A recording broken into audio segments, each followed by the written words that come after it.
Mēs šodien atkal esam ļoti daudz bērnus iepriecinājuši, parūpējušies par viņiem. Bērnu svētki ir un paliek bērnu svētki, tad ir tāds burziņš, ir skaļums, ir viss kā pie bērniem. Pirmām kārtām jau bērni dzird par Dievu, dzird par Dievu darbu. Es biju uz skatuves un man bija loma, kad stāvēju labo puiku.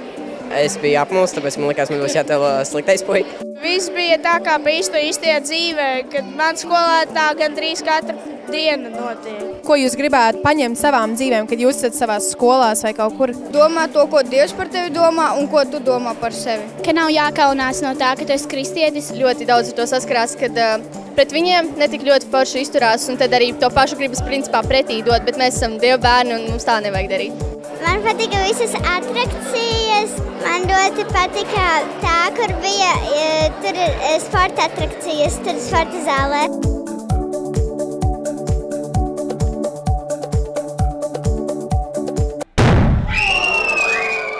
Man patika konference tā, kur Kristīna runāja par digitālajām ierīcēm uz bērnu sirdīm, dzīvēm. Arī tas dekolpojums un tā visu slavēšanas laiks kopā, man liekas fantastiski. Es biju tik ļoti sajūsmā par milzīgo kalpotāju komandu, kur jau pirms pasākums sākās, jau zāle bija pilna ar ļoti daudziem mīļajiem, kuri bija gatavi palīdzēt, kā vien vajag. Tā ir privilēģija kalpot.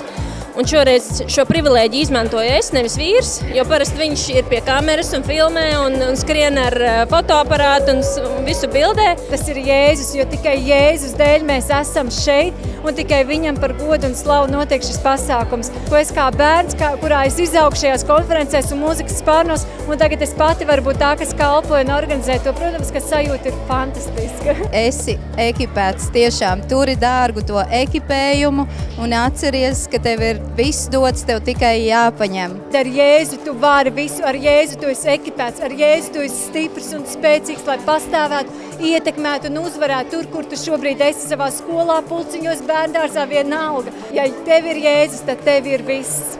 Bērnu konference radīs šim laikam. Turpina būt par svētību arī šodien, rīt un turpmāk. Jo YouTube kanālā Prieka vēsts bērni ir iespēja atkal izbaudīt īpašo slavēšanu un spēcīgo vēsti, atrodot bērnu konferences pirmās daļas ierakstu. Bet vecākiem iesakām noskatīties tik ļoti vērtīgos seminārus. Mēs visi esam radīti šim laikam, ekipēsimies, lai pastāvētu, uzvarētu un ietekmētu.